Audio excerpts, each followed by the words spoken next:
Merci beaucoup à M. Fontana de nous accueillir, de nous donner l'occasion de s'insérer dans un cycle de conférences. Je suis le président d'une fondation qui a pour but statutaire de mettre en valeur l'œuvre et le souvenir et de rendre connu le travail de Bartholomé de Felice, qui a fait pendant quelques décennies d'Yverdon, une petite ville du XVIIIe siècle, une des villes qui comptait dans les lumières de la fin du XVIIIe siècle. Vous êtes là pour entendre des conférences, nos conférenciers sont là, elles vont venir, mais auparavant, je vais vous demander de patienter encore quelques minutes pour deux cérémonies qui nous tiennent à cœur dans la Fondation. D'une part, je suis le président actuel, mais depuis peu de temps, et cette fondation a longtemps été présidée par M. Christian de Felice, qui est ici présent, et qui est un descendant direct de Fortunato Bartolomeo de Felice. Et la Fondation a souhaité lui remettre un diplôme de président d'honneur et profiter d'une occasion scientifique dans laquelle on parlait de son ancêtre. Alors, ensuite, brièvement également, nous allons remettre, c'est une de nos fonctions statutaires, le prix de Felice, qui est remis à, il n'y a pas de périodicité absolue, mais enfin toutes les quelques années, à quelqu'un qui a illustré le travail de Felice sur le plan scientifique. Et les deux conférenciers d'aujourd'hui ont mérité ce prix. Madame Donato a été, je crois, la première bénéficiaire. Et aujourd'hui, c'est M. Luigi Delia qui va le recevoir. Alors, avant la collation de ce prix, j'aimerais inviter M. de Felice et M. Czernowski à venir sur la scène pour la remise du diplôme de président d'honneur.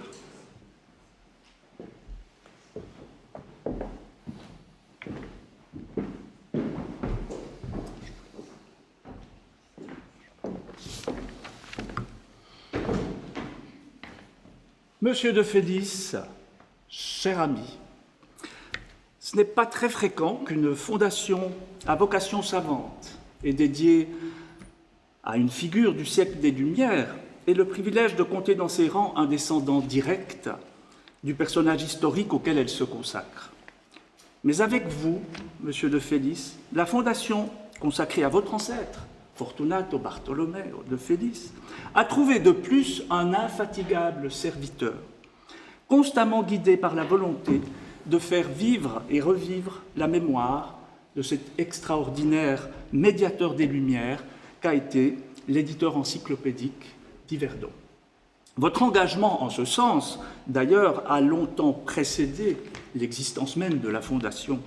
J'évoquerai, parce qu'il s'agit d'un souvenir personnel et de notre première rencontre, sauf erreur, le moment déclencheur qu'a été le colloque d'octobre 1992, qui s'est tenu ici même, au château d'Yverdon, sous le titre « L'encyclopédie d'Yverdon, bilan et perspective ». On est d'ailleurs plusieurs dans la salle à y avoir participé. Lorinda, bien sûr, Étienne Hoffmann, qui nous fait l'amitié d'être là ce soir et qui avait ouvert ce colloque. Au terme de ce colloque, s'était formé un groupe de travail. Le groupe de travail pour l'étude de l'encyclopédie d'Yverdon, qui est en fait le précurseur de la fondation de Felice, dans lequel vous êtes entré tout de suite, et au sein duquel vous avez pu vous familiariser avec cette faune un peu particulière que forment les chercheurs universitaires.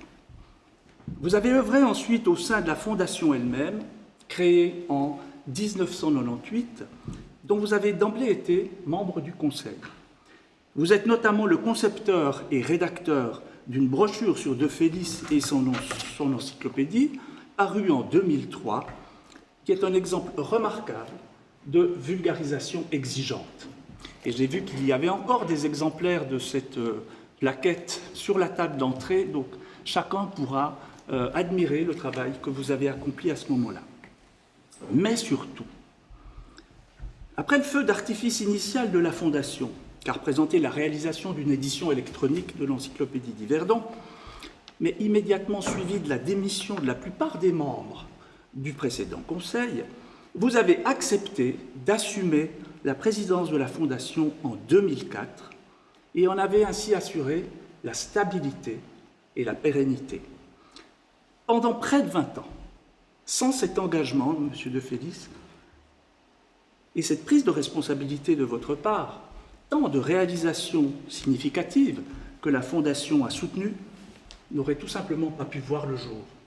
Je pense en particulier à la grande exposition de 2012, ici même au musée, devenue ensuite itinérante, au colloque international de Rovereto en 2015, aux aides accordées aux recherches menées autour de la correspondance de Felice, autrement dit 20 ans de travaux scientifiques et de manifestations destinées à un plus grand public qui ont fait rayonner le parcours et l'œuvre de Fortunato.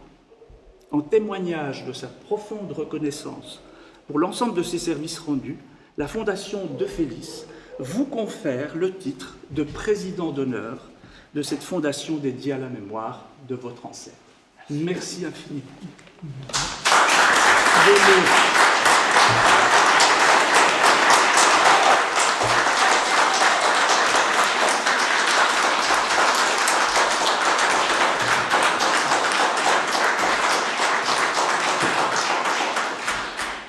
Je vais dire juste 2 mots pour résumer. Ah, pardon. Vous m'entendez là? Alors, je vais dire 2 mots pour résumer un petit peu le travail qui a été fait par notre fondation et l'accueil que votre ancien président, désormais, a reçu. Comme pour de nombreuses institutions, les activités de la Fondation de Felice ont été longuement suspendues durant la pandémie du Covid. Aujourd'hui, je me réjouis de nous retrouver réunis au château d'Yverdon pour cette soirée consacrée spécialement à Fortunato Bartolomeo de Felice. L'essentiel de nos travaux durant ces 2 dernières décennies sont très encourageants. Je cite en particulier les recherches de fonds pour la réalisation de plusieurs expositions, colloques, prix de Felice, conférences, etc. Et plus récemment, la numérisation de la correspondance, celle de l'encyclopédie d'Yverdon et de l'ensemble de l'œuvre de De Felice. Merci à tous les membres de notre institution et à ceux de notre commission scientifique pour leur persévérante et précieuse participation. Ma nomination de président d'honneur de la Fondation de Felice m'honore, c'est le cas de le dire, après les 20 années passées à sa tête. J'en remercie sincèrement notre Conseil. Ma reconnaissance va aussi à ceux qui, avec moi, ont participé à l'approfondissement de la vie et de l'œuvre de De Felice dans le bouillonnement des esprits du siècle des Lumières. Je vous remercie.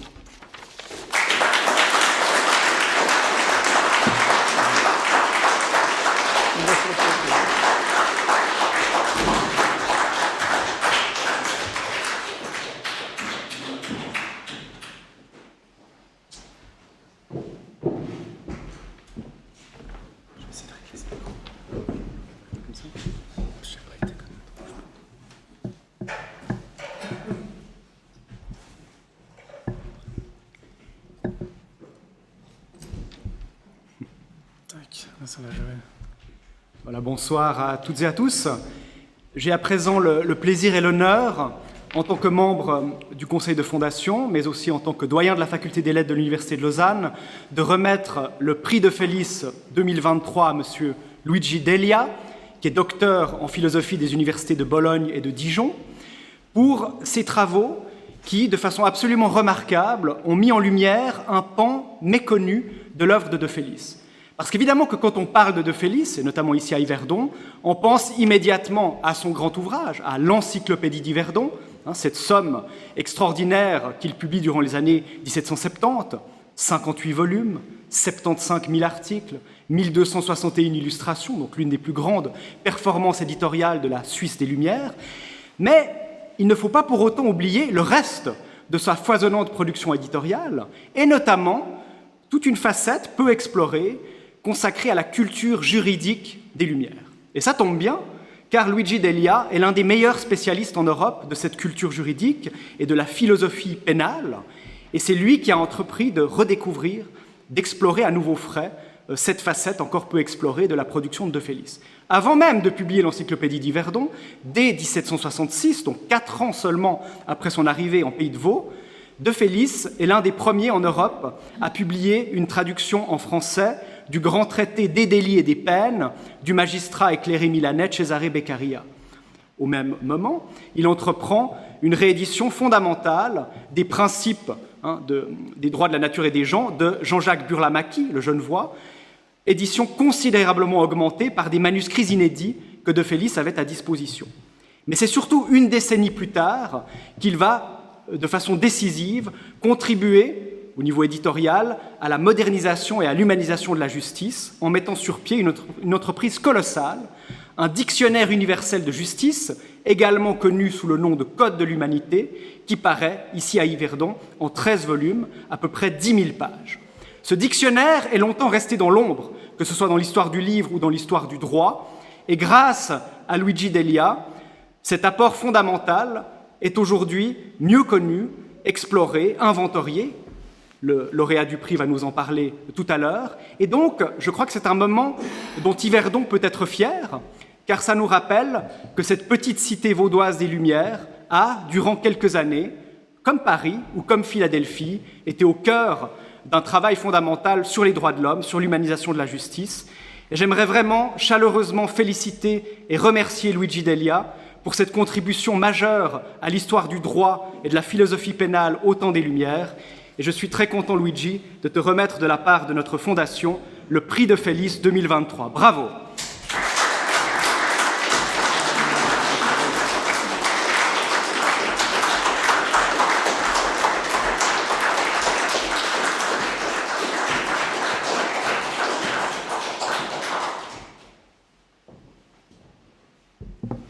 Merci infiniment, Léonard, pour cette présentation qui m'honore. Je te remercie vraiment beaucoup. Je suis ému d'être ici à Yverdon. Et je voudrais tout d'abord exprimer ma reconnaissance la plus vive à la Fondation De Felice de m'avoir invité ici, le royaume de Fortuné De Felice. Et je suis également heureux que mes travaux sur le Code de l'humanité aient été jugés dignes de cette distinction scientifique que, je le répète, qui m'honore. Il m'est par ailleurs impossible, au début de cette intervention, de ne pas adresser mes remerciements aux 3 grands spécialistes de De Felice, que sont les professeurs Clorinda Donato, Alain Cernuschi et Léonard lui-même, Léonard Burnand.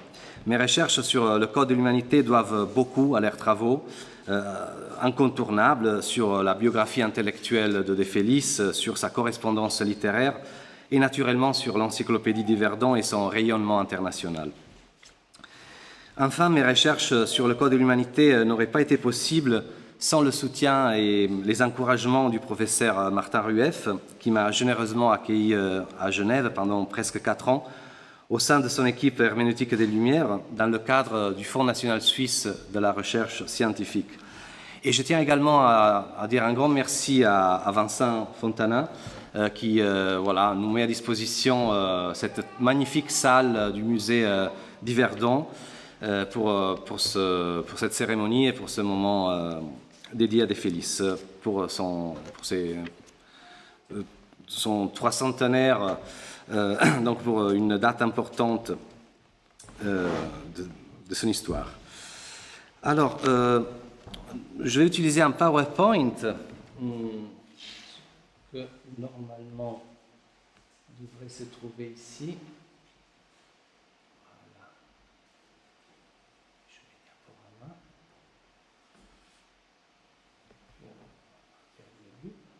Voilà, très bien. Donc,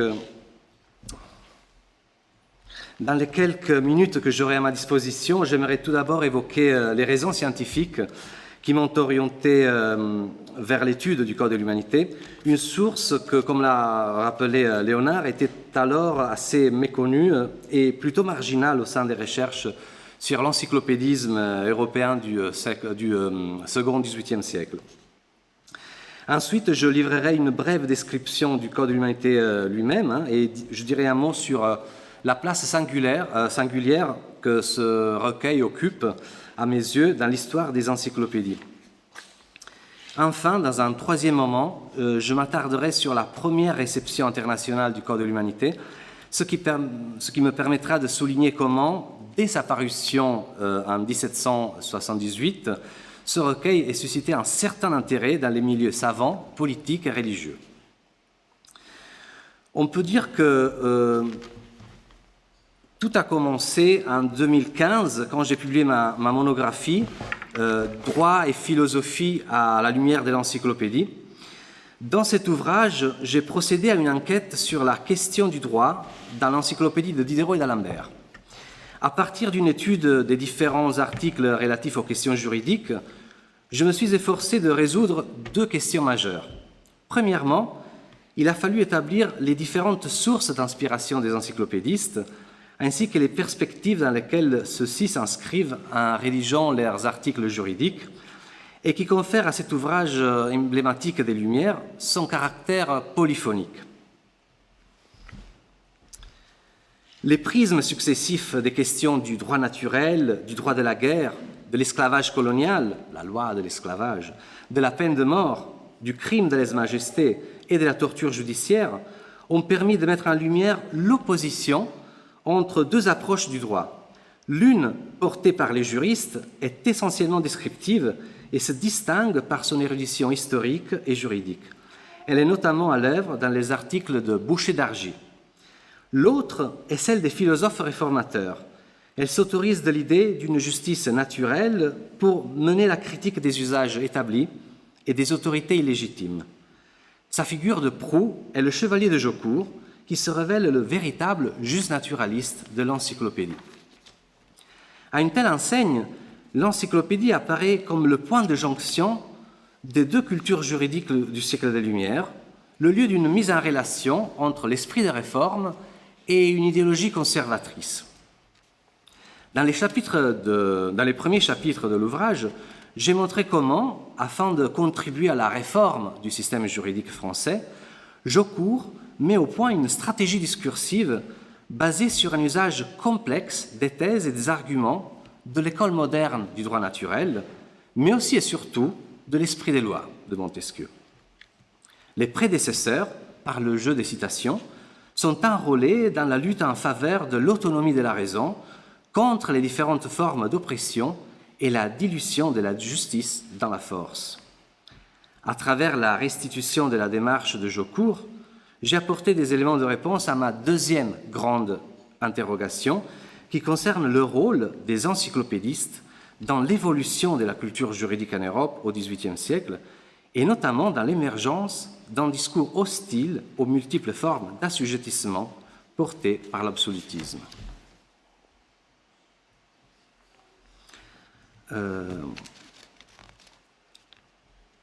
Voilà, ça je pense que j'ai déjà dit. Voilà.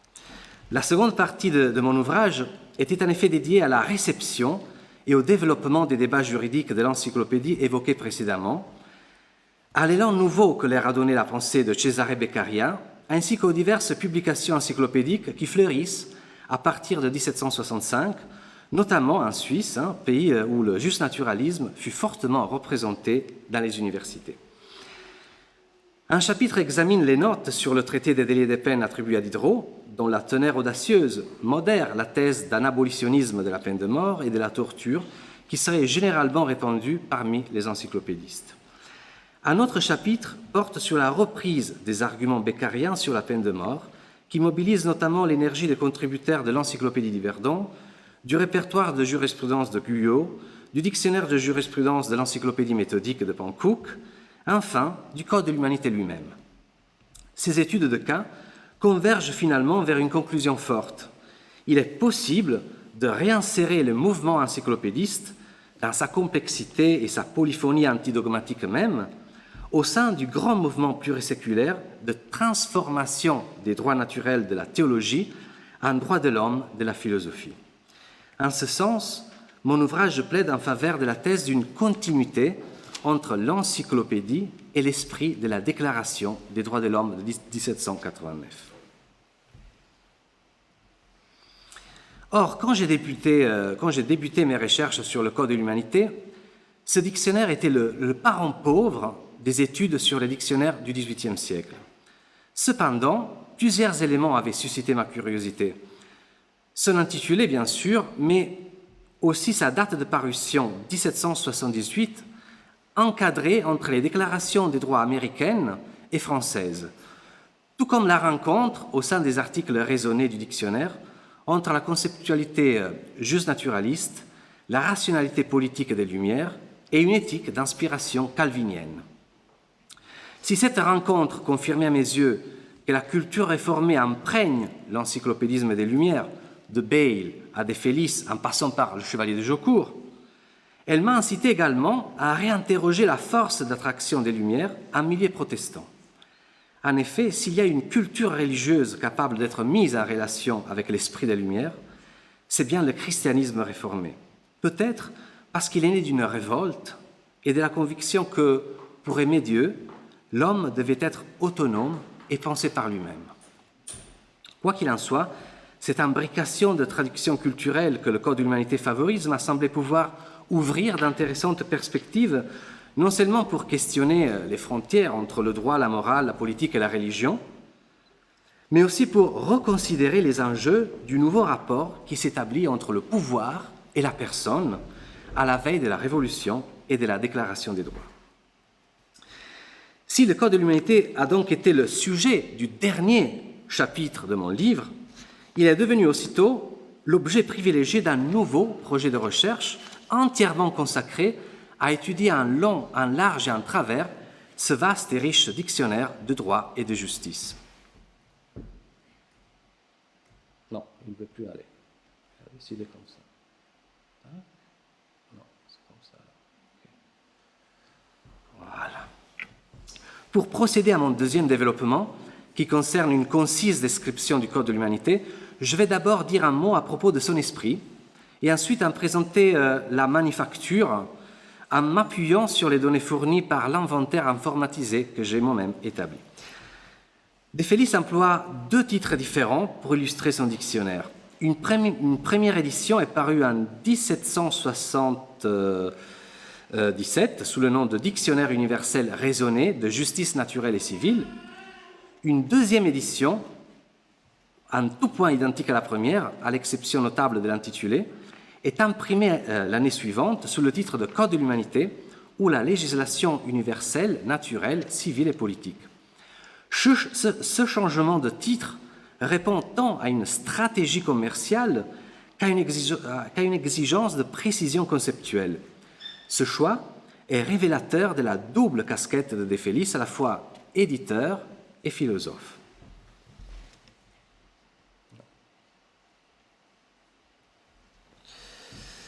Mais en quel sens la locution « Code de l'humanité » est-elle davantage illustrative du projet de De Felice ?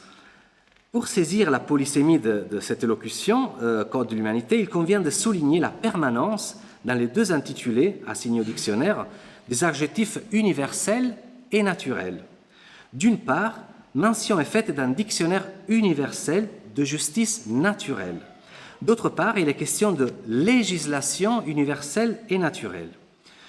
Or, la notion d'humanité, adoptée par De Felice dans l'expression « Code de l'humanité », permet justement d'associer l'universalité et la naturalité du droit.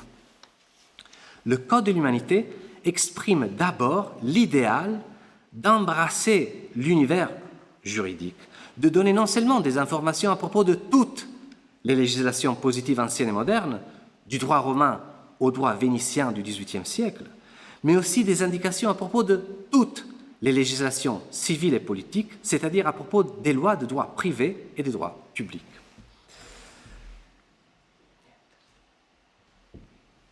Mais en plus de cette dimension savante et technique de totalisation du droit, le Code de l'humanité se singularise par rapport au recueil juridique contemporain par la place considérable qu'il accorde au droit naturel. Le droit naturel possède aux yeux des encyclopédistes suisses, de Félix en particulier, un véritable primat sur les multiples branches juridiques que le recueil aborde. Le droit des gens, le droit politique, le droit public, le droit romain, le droit féodal et le droit canonique. En effet, dans le sillage du juriste genevois Jean-Jacques Burlamaqui, comme le rappelait tout à l'heure Léonard, De Felice cherche à fonder le droit positif dans la loi morale. Aussi, la possibilité même du droit ne se conçoit-elle qu'en fonction des exigences morales. L'ordre moral qui impose des devoirs envers autrui et l'ordre juridique qui implique pour tous les hommes des obligations réciproques sont pour lui indissociables et inscrits dans un rapport hiérarchique. En raison de sa supériorité et de son antériorité, le droit naturel fonde et légitime tous les autres droits. Le Code de l'humanité n'est donc pas seulement un recueil universel de droits, mais il a aussi et tout à la fois l'ambition de livrer les règles de la justice naturelle susceptibles de fonder les législations positives. C'est ainsi qu'il faut comprendre la locution « législation naturelle » mentionnée dans l'intitulé de l'œuvre. Sous ce jour, le Code de l'humanité s'inscrit dans le sillage des travaux des théoriciens modernes du droit naturel, de Grotius à Christian Wolff, lesquels faisaient pleinement confiance aux capacités de la raison de déduire le droit de la nature de l'homme dans le but de déterminer un système complet de morale voué à fonder des institutions justes et à orienter les conduites dans la recherche du bonheur. Enfin, la locution Code de l'humanité est d'autant plus illustrative du projet de l'œuvre que le mot « humanité » recèle notamment une double acception. D'une part, l'idée collective de genre humain, famille humaine, espèce humaine. Dans cette perspective, le Code de l'humanité est une summa iuris. D'autre part, le mot « humanité » qualifie l'essence ou la nature de l'homme, ce que les justnaturalistes modernes tiennent pour le fondement du droit naturel. Dans cette perspective, dans cette deuxième perspective, le Code de l'humanité est un recueil qui rassemble et véhicule donc les vrais principes de la justice. Voilà, désolé. C'est ça. Ces deux caractères d'universalité et de naturalité sont donc complémentaires. De Felice veut fabriquer un miroir du monde juridique sans pour autant faire profession de relativisme. Il veut montrer que la foisonnante diversité des constitutions, des lois et des coutumes n'est qu'apparente, car derrière cette diversité, le droit positif puise toujours ses racines dans une structure de principes immuables de justice. Voilà en quelques mots ce que j'appelais l'esprit de ce dictionnaire. Pour ce qui concerne son corps, si je puis dire, ou sa manufacture, pour parler comme le grand Jacques Proust, la base informatisée que j'ai établie fournit de nombreux renseignements permettant d'analyser tout un pan d'aspects comme la nomenclature, c'est-à-dire les articles vedettes marqués en majuscules et les sous-articles marqués en petite capitale avec leur localisation dans le dictionnaire, volume et nombre de pages, les domaines dans lesquels sont classés les articles et les contributeurs. Alors, je ne sais pas si on peut juste montrer un instant la page de la base. Voilà, merci beaucoup.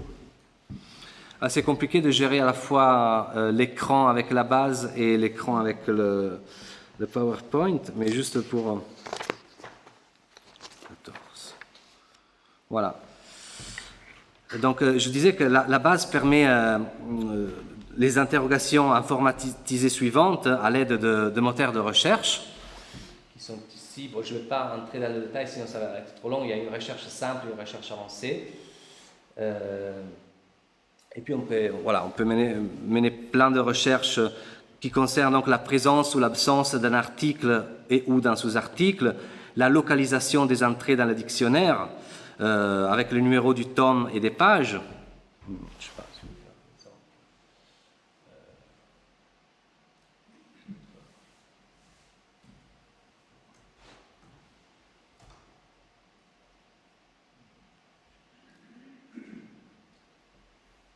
Évidemment.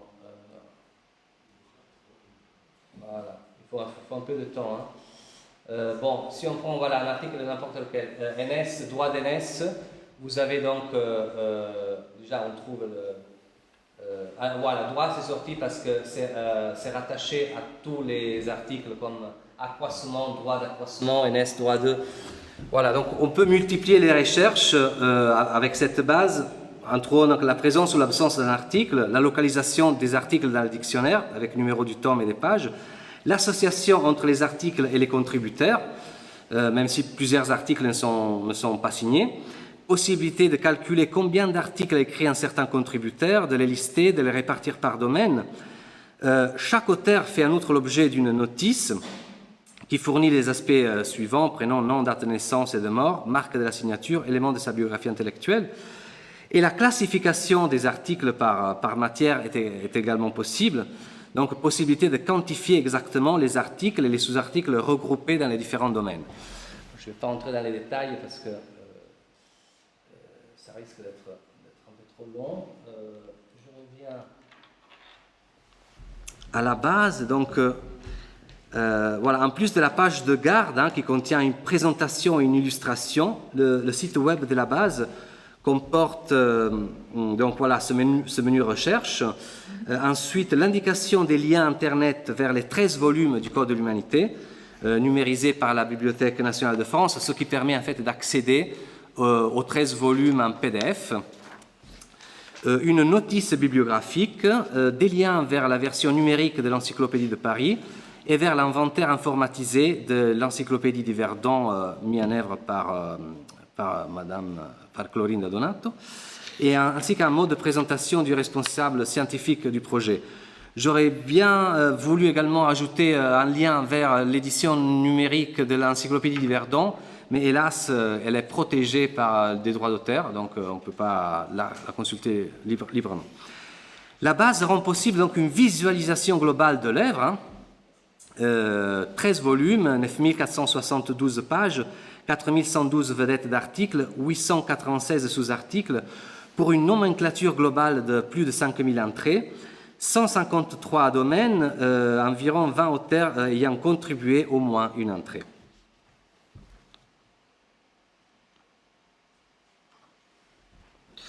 L'outil numérique permet aussi une connaissance davantage précise de tout un pan d'aspects. J'en mentionnerai ici un qui est assez inattendu: la place considérable que certaines matières occupent dans l'économie de l'œuvre. En effet, le recueil ne traite pas seulement de manière étendue de droit naturel, je vous ai en parlé très rapidement tout à l'heure, de morale, de droit des gens, de droit politique, comme on pouvait l'imaginer en suivant les indications que De Felice livre dans sa préface. Environ 500 entrées, sur environ 5000, portent sur le droit canonique et sur le droit féodal. C'est un dixième de l'œuvre. Au-delà de la donnée quantitative qui est significative, j'ai pu observer que les articles de droit féodal et canonique, sous le couvert de l'érudition juridique, déploient parfois une critique des archaïsmes de l'ancien droit et des privilèges de l'Église. Donc c'est un aspect thématique qui n'est pas négligeable.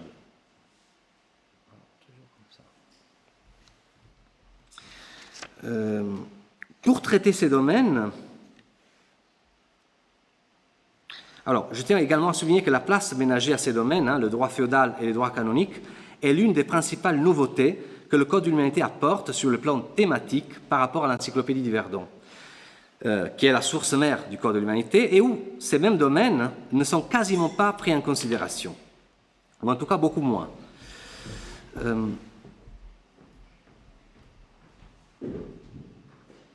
Autre thématique, voilà. Pour traiter ces domaines, De Felice fait appel à deux nouveaux spécialistes qui n'ont pas collaboré à l'Encyclopédie d'Yverdon. Le premier est Pierre Toussaint Durand de Maillan, juriste aixois, canoniste, magistrat et homme politique co-signataire de la déclaration de 1789. Durand de Maillan a été choisi par De Felice car il a mis en œuvre l'important dictionnaire de droit canonique paru à Avignon en 1761 en 2 volumes. L'identité du deuxième contributeur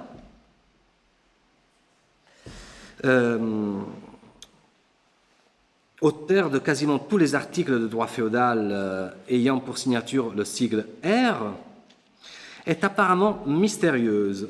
Mais des recherches récentes m'ont permis d'établir que derrière ce sigle se cache Joseph Reynoldon, qui est l'auteur de 2 ouvrages consacrés aux droits féodaux et seigneuriaux, publiés à Paris en 1765, le traité historique et pratique des droits seigneuriaux et le dictionnaire des fiefs et des droits seigneuriaux utiles et honorifiques. Ces ouvrages savants ne traitent pas seulement le droit féodal avec une grande précision, mais aussi avec un esprit rationaliste.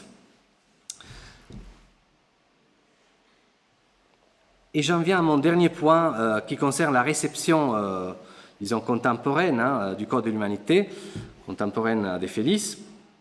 Quand je parlais autour de moi de mes recherches sur le Code, certains collègues ne cachaient pas leur scepticisme.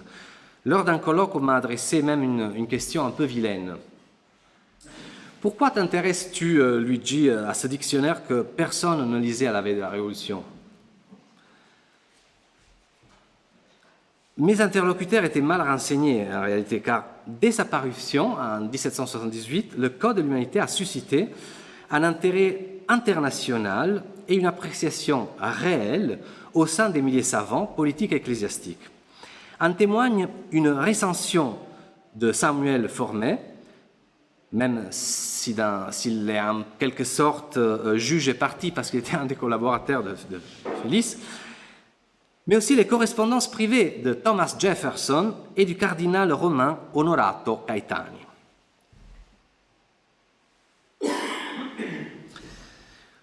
L'ouvrage que nous annonçons, écrit Formet en 1778 dans le Journal des savants, en exposant les décisions de la justice civile, fait sentir jusqu'où elle se conforme à la justice naturelle et où elle s'en écarte. La morale fait la base de ce grand ouvrage. Jamais ces vérités n'ont été présentées avec plus de candeur, de solidité, de profondeur et de franchise qu'elles sont dans ce dictionnaire qui jusqu'ici nous manquait et qui est bien digne d'occuper une place dans toutes les bibliothèques publiques et particulières. C'est le Code de l'humanité. Il devrait être le manuel de ces respectables magistrats qui ne prononcent que d'après les arrêts infaillibles de la justice naturelle et de l'équité. Traducteur de Wolff et collaborateur de De Felice, Formet a bien saisi que le Code de l'humanité n'a pas seulement l'ambition d'instruire ses lecteurs à propos du droit, car il propose un véritable parcours de réformation morale, une sorte d'éducation spirituelle par alphabet. Éducation spirituelle à la justice.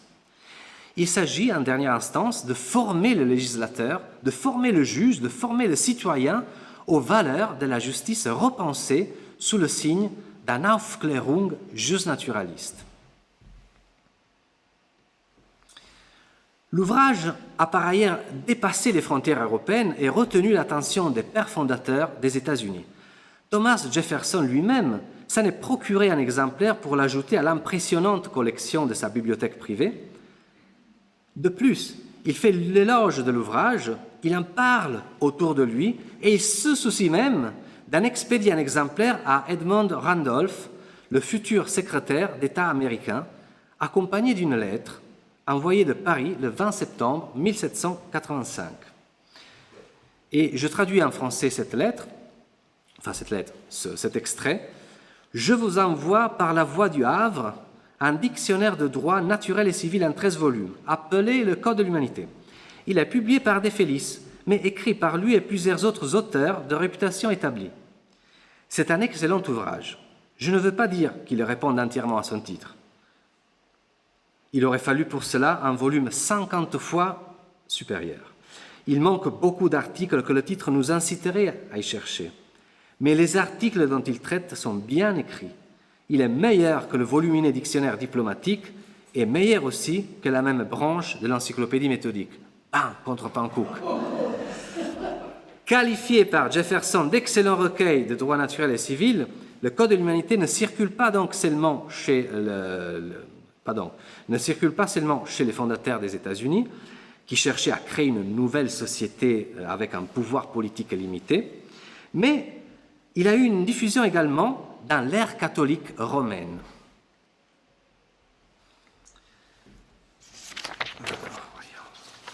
Notre collègue et amie Isabelle Kellman, qui est en train de nous suivre, je crois, avec un distanciel, et qui fait une thèse remarquable sous la direction de Clorinda Donato sur la correspondance entre Onorato Caetani et De Felice, donc sur les échanges intellectuels entre ces deux protagonistes, ces deux érudits du XVIIIe siècle. Elle a gentiment porté à ma connaissance des extraits de lettres où, entre autres sujets, il est question du Code de l'humanité. Alors, voici un premier extrait. C'est De Felice qui écrit à Caetani le 25 mars 1780. « Excellence ». Donc, la correspondance est en français. Hein, il échangeait en français, même s'il était italien tous les deux, d'origine, du moment De Felice. « Excellence ». L'idée d'un code de l'humanité était hardie. Le mener à la perfection par les premiers efforts de mes collaborateurs était impossible. Donc il donne raison à Jefferson sans le savoir. Mon grand but a été de répandre la véritable morale sans détour et sans déguisement. Science, malheureusement entièrement négligée aujourd'hui, quoique la seule qui en mérite le nom. Si j'étais appelé à en donner une seconde édition, je tâcherais de lui faire donner une plus grande perfection. Mais dans cet ouvrage, tout comme dans l'encyclopédie, j'étais persécuté par le français, qui s'attribue exclusivement la faculté de penser. Mais il leur arrive toujours ce qui leur arrivera sûrement sur mer. Ils en ont l'empire dans les apparences et ils y sont battus dans la réalité. Fin de citation. Bon, De Felice songe à une seconde édition du Code de l'humanité, avant de faire allusion à son ennemi Charles-Joseph Pankouk lorsqu'il évoque le français qui le persécute.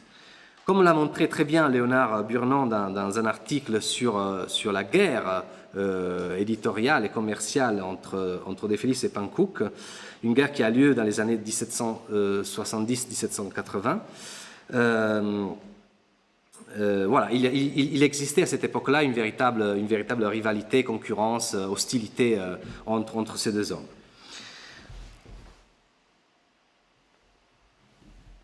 La réponse du cardinal à propos du Code de l'humanité mérite aussi d'être mentionnée.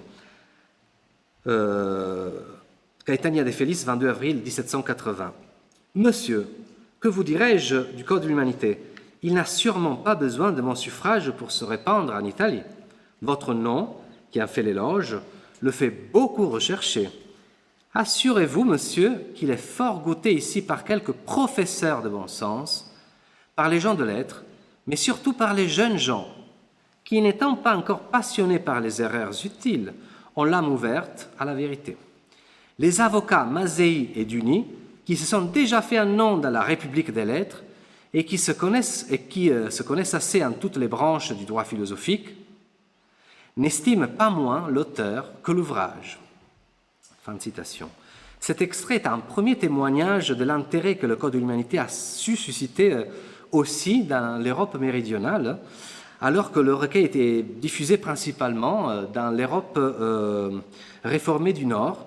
Il est même dédicacé par De Felice au roi de Suède Gustave III.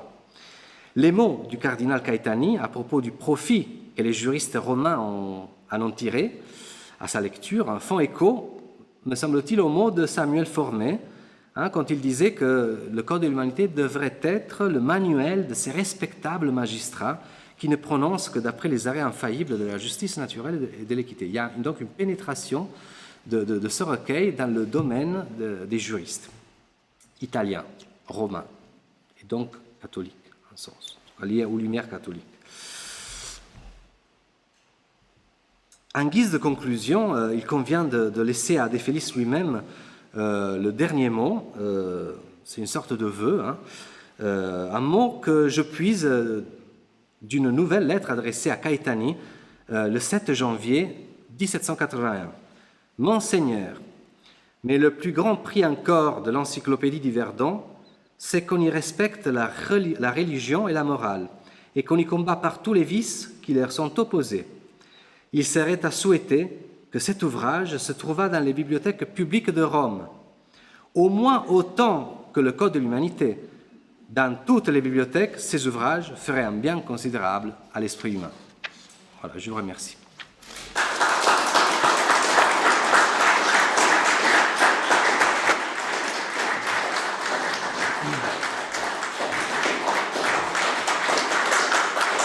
Merci beaucoup.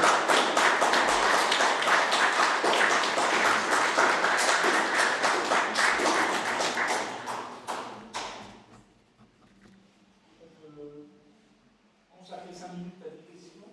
D'ici le début de la question, c'est peut-être intéressant qu'un dialogue s'instaure actuellement.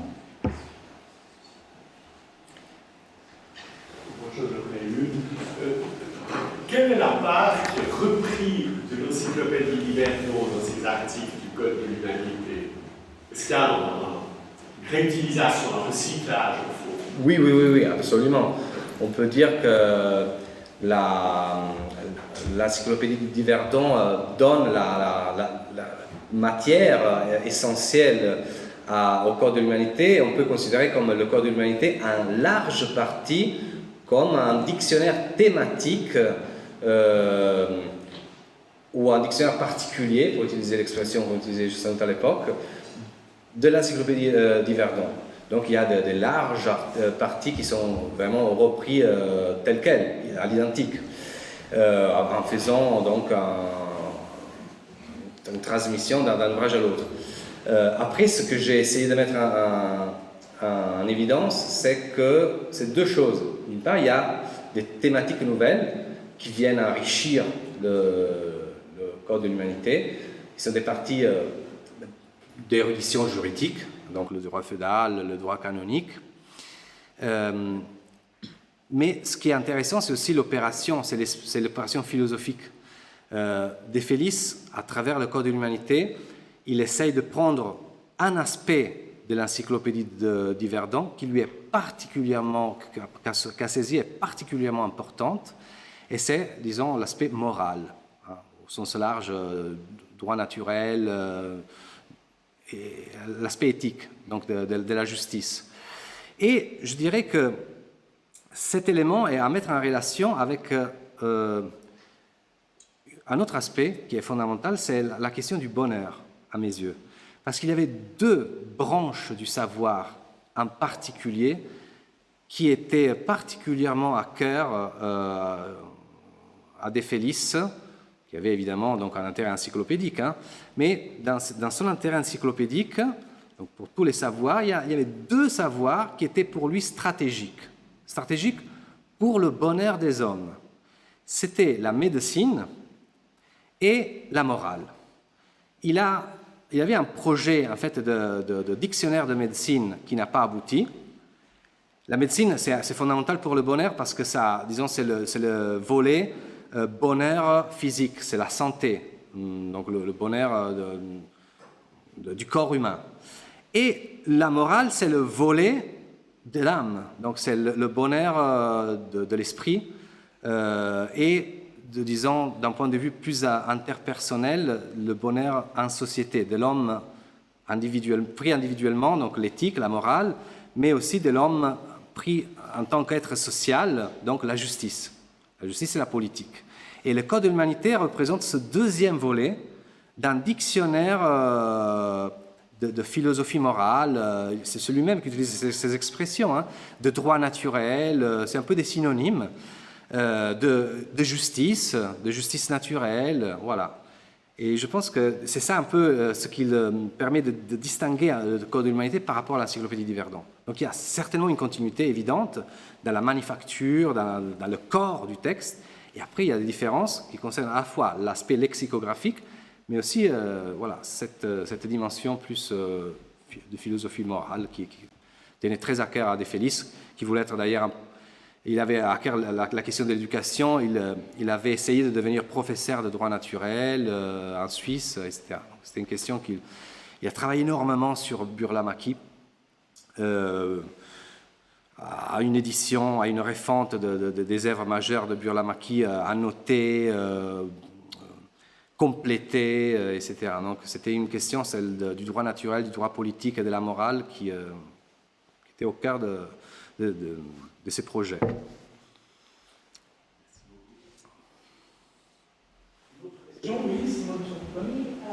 Je serais intéressée de savoir dans quelle mesure on trouve des références dans le Code de l'humanité au droit naturel allemand du XVIIIe siècle. Je pense notamment à Christian Wolff.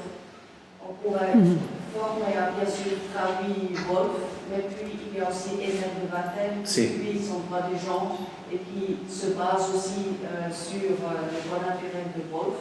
Donc ça m'intéresserait de savoir si ça rentre dans le Code de l'humanité ou si ça reste plutôt extérieur. Ça rentre.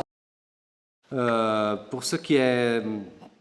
Il y aurait donc des études à mener, d'un côté, effectivement, sur la contribution de Formet, parce que Formet, voilà, il baignait dans cette culture naturaliste, il a traduit Wolff, donc il a certainement utilisé des extraits pour faire ses propres articles. Pour ce qui concerne Emer de Vattel, moi j'ai trouvé donc des longs extraits qui ont été repris, par exemple, dans l'article Interprétation. Il y a beaucoup d'autres extraits qui sont repris et réutilisés très souvent par De Felice lui-même. C'est lui qui signe l'article à la fin. Mais c'est vraiment donc des textes d'Emer de Vattel pour des articles de droit des gens. Voilà, donc je peux répondre de manière superficielle en disant oui, il y a des grandes parties qui sont reprises et réutilisées dans les articles. Après, il faudrait vraiment mener une étude ponctuelle pour lister les articles dans lesquels on réutilise ces auteurs, quelles œuvres sont utilisées de manière particulière, et si ces œuvres sont après mélangées avec d'autres auteurs, etc. Parce que c'est souvent comme ça que De Felice et ses collaborateurs travaillent. Donc en reprenant des extraits, et très souvent, De Felice d'ailleurs, il ne mentionne pas ses sources. Donc par exemple, là j'ai en tête le cas où il réutilise Emer de Vattel pour l'article Interprétation. Jamais il ne dit qu'il reprend ces textes d'Emer de Vattel. Jamais. Mais ça, c'est tout à fait... Et d'ailleurs, c'est tout à fait cohérent hein, avec sa propre conception du travail de l'encyclopédiste. Un encyclopédiste, c'est quelqu'un qui n'a pas nécessairement à dire les sources qu'il a utilisées. Un bon encyclopédiste, c'est celui qui a une intelligence qui a une intelligence du choix des sources et de l'assemblage des sources. Parce que pour lui, en fait, les livres n'appartiennent pas aux auteurs qui les ont écrits. Les bons livres appartiennent à l'humanité, dit-il. Et du coup, ce qu'il fait avec l'encyclopédie Verdon, avec le Code de l'humanité, c'est surtout de mettre à la disposition de ses lecteurs les textes qu'il juge être les meilleurs sur les différents savoirs, pour justement faire circuler ce savoir et éclairer les gens et essayer de contribuer à changer la façon commune de penser, comme disait Diderot. Donc, le fait qu'il ne cite pas ses sources, ce n'est pas très, très surprenant, parce qu'il les théorise, en fait. Alors que d'autres collaborateurs à lui citent les sources. Donc, voilà.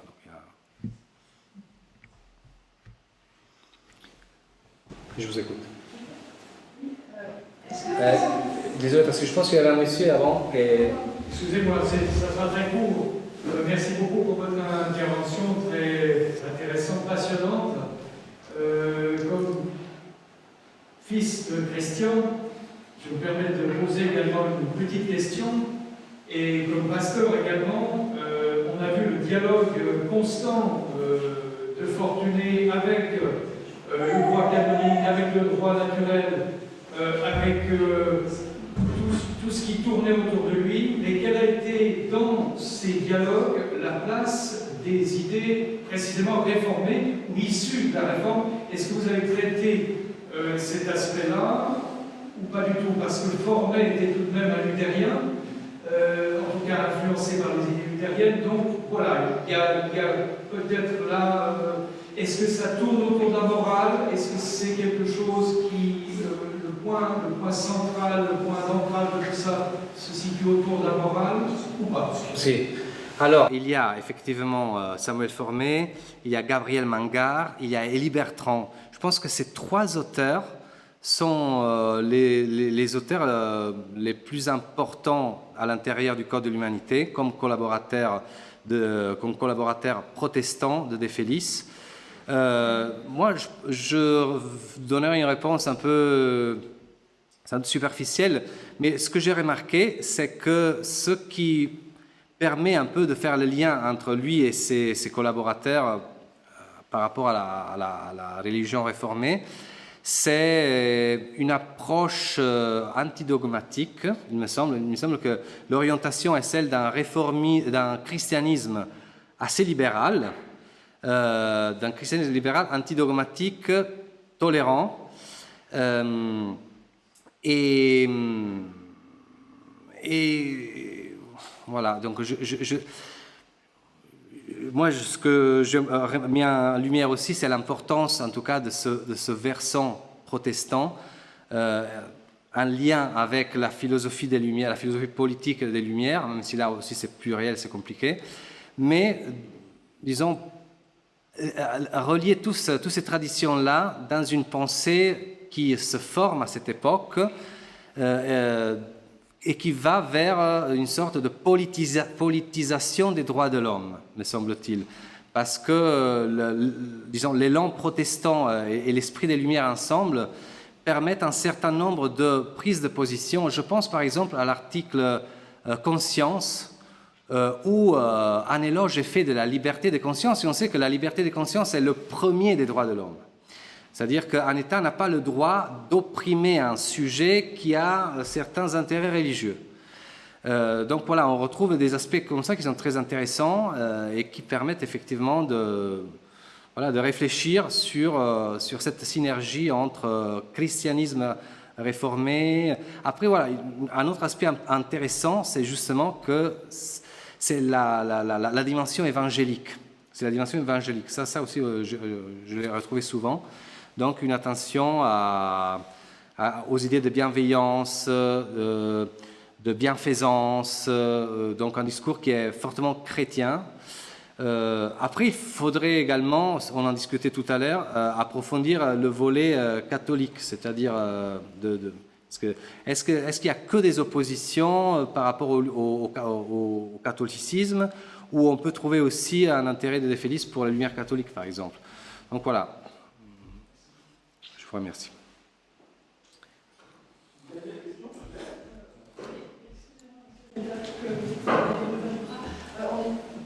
Avec votre exposé, donc je vous remercie comme tout le monde, je suis absolument convaincue qu'on a envie d'aller voir, même si on ne va pas lire les 5000 articles ce soir ou demain, mais on a vraiment cette envie d'aller voir. Est-ce que vous pouvez suggérer pourquoi un livre aussi important, par son volume, par son thème, par son actualité, enfin, ça intéresse tout le monde de droit naturaliste, la justice pénale, etc., entre les deux déclarations des droits de l'homme. Pourquoi, alors que c'est un si gros volume, si important, par un éditeur connu, reconnu, lu par Jefferson et les autres, tout ce que vous avez dit, est-ce que vous avez une idée des raisons qui ont abouti à l'inconnaissance ou la disparition dans la lecture critique de cette œuvre? Je suis un peu désolée de la question, mais vous avez dit vous-même que vos collègues étaient commis pour cette œuvre, et quand on s'entend parler, on se dit qu'il n'y a aucune raison de ne pas connaître cette œuvre. Comment est-ce qu'un livre comme ça est passé à la trappe à votre avis? Je tente une réponse. À mon avis, et ça ne concerne pas que le Code de l'Humanité, ça concerne aussi l'encyclopédie, c'est valable aussi pour l'encyclopédie d'Yverdon, c'est l'importance gigantesque qu'a eu l'encyclopédie de Diderot d'Alembert, comme en tant qu'ouvrage emblématique du siècle des Lumières. Je crois que après, c'est sûr que beaucoup de thèmes qu'on trouve dans le Code de l'Humanité, on les trouve déjà en quelque sorte parfois présente dans l'encyclopédie de Paris, grâce précisément au chevalier de Jaucourt. Le chevalier de Jaucourt qui était, si on parlait des collaborateurs protestants, j'ai oublié, mea culpa, de mentionner le chevalier de Jaucourt, même s'il est vrai que dans le Code de l'humanité, il a une importance beaucoup moindre, parce que si dans l'encyclopédie de Paris, Jaucourt est la voix de la réforme et la voix du droit naturel, dans le Code de l'humanité, pas du tout. Il occupe une place beaucoup moins importante. Mais je dirais, voilà, pour répondre à votre question, que même les chercheurs qui ont travaillé sur les rapports entre l'encyclopédie et la déclaration de 1789, voilà, ils ont travaillé sur l'encyclopédie et sur la Révolution. Mais ils n'ont pas travaillé sur l'encyclopédie d'Yverdon, ils n'ont pas travaillé sur le Code de l'humanité. Alors, ça, c'est une première réponse. La deuxième réponse est, oui, mais alors, pourquoi l'encyclopédie a vraiment fait de l'ombre à l'encyclopédie d'Yverdon? Et je pense à cause du préjugé religieux, je dirais.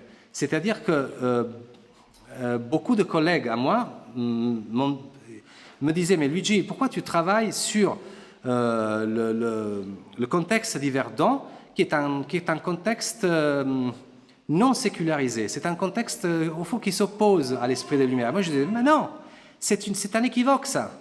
Il n'y a pas d'opposition avec les Lumières. Il y a des Lumières athées, il y a matérialistes, et il y a des Lumières chrétiennes. Les Lumières, ce n'est pas un corps unifié de doctrine, c'est un mouvement. C'est un mouvement, et à l'intérieur de ce mouvement, il y a des âmes et des sensibilités différentes. Et donc il y a un pluralisme. C'est pas que parce que De Felice il est protestant qu'il ne faut pas l'étudier. Mais par contre, je pense qu'à l'intérieur de l'Académie, il y a un préjugé de ce type, un préjugé lié au fait que c'est pas les vraies lumières, parce que les vraies lumières sont les lumières radicales. Alors, ils ont inventé ce syntagme, et du coup les lumières radicales c'est les matérialistes, et ceux qui ne rentrent pas dans cette catégorie-là, c'est des lumières de série B, de catégorie inférieure. Ils n'ont pas vraiment toute la place dans l'Académie. C'est dommage, parce qu'on ne comprend pas vraiment les processus historiques en faisant ces raccourcis. Donc je pense qu'une des raisons est liée à ça aussi. D'ailleurs, on me l'a reproché. Moi, je me souviens très bien, il y avait des collègues qui me disaient De Felice, ce qu'il fait, ça va contre l'esprit de la sécularisation, l'esprit de la laïcité. Il n'y a pas de laïcité. Comment tu peux parler de la peine chez De Felice, alors que Beccaria, oui, Beccaria, il sépare le péché et le crime. De Felice pas, et du coup on revient en arrière. C'est pas faux, mais même le droit naturel, il y a un côté réformateur très intéressant, parce que ça ouvre à plein de réformes contre le pouvoir, mais d'un autre côté, le droit naturel, ça a un côté conservateur, réactionnaire. Je pense à la question de l'avortement, par exemple, à la question de la sodomie ou homosexualité. Donc, ces aspects-là, il y avait des auteurs radicaux au siècle des Lumières qui étaient, disons, avaient une idéologie qu'aujourd'hui nous on considère comme progressiste, effectivement. Si on lit certains articles du Code de l'humanité, encore, sur l'avortement, écrits par des protestants luthérains, etc., on se dit, mais là, effectivement, c'est compliqué, c'est plus difficile. Mais voilà, après, il faut essayer de comprendre cette complexité, la contextualiser, voilà. Mais je pense que c'est un peu ça la réponse à votre question. C'est lié au fait que l'encyclopédie est considérée comme une machine de guerre, est plus lisible, plus facile à être interprétée. Et l'encyclopédie d'Yverdon, c'est plus complexe, parce qu'à l'intérieur, il y a des tensions, et du coup, moins lisible. Voilà. Merci beaucoup. C'est moi qui vous remercie infiniment.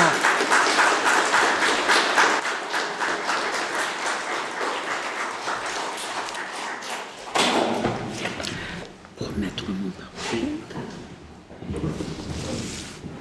Comme nous commémorons par cette soirée, le 300e anniversaire de la naissance de Fortunato Bartolomeo de Felice, et que nous souhaitions aussi pouvoir évoquer l'histoire de la recherche autour de Fortunato,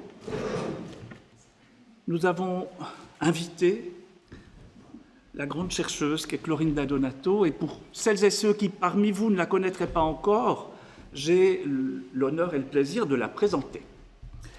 Et pour vous présenter Clorinda, je pourrais vous dire qu'elle est professeure de français et d'italien à la California State University de Long Beach, directrice d'un centre qui porte son nom et qui est dédié aux études sur les langues romanes dans leur globalité et sur la traduction, qu'elle est l'auteur d'innombrables publications sur le XVIIIe siècle, en anglais beaucoup, mais aussi en français, en italien, en espagnol, sauf erreur en allemand aussi, avec des focus sur l'encyclopédisme, les transferts culturels, la culture italienne, les questions de traduction, et j'en passe. Mais à travers de telles informations objectives, vous ne saurez encore rien de la personne qui nous fait l'honneur et l'amitié d'être parmi nous ce soir. Pour moi, qui ai la chance de connaître Clorinda depuis plus de 30 ans, ce qui me paraît caractériser le mieux sa personnalité de chercheuse et d'universitaire est sa générosité rare, sa façon si particulière d'associer stimulation intellectuelle et amitié, son extraordinaire capacité à mettre les gens en contact, à catalyser des rencontres, des échanges, des projets, et enfin son infatigable énergie.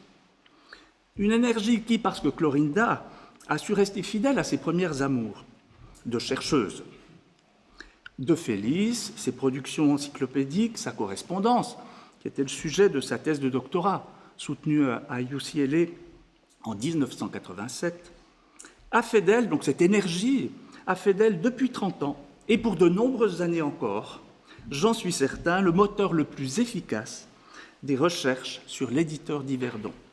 Son enthousiasme et son énergie s'expriment d'ailleurs dans la citation qui ouvre le titre de sa conférence de ce soir sur l'histoire et l'état des études sur De Felice, avec plus d'éclat que jamais.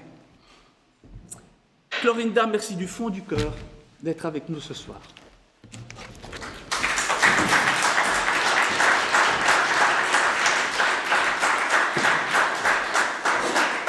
Merci Alain, je vais pleurer avant de commencer. Merci beaucoup. La ville d'Yverdon-les-Bains nous réunit pour fêter deux événements importants aujourd'hui. Le premier,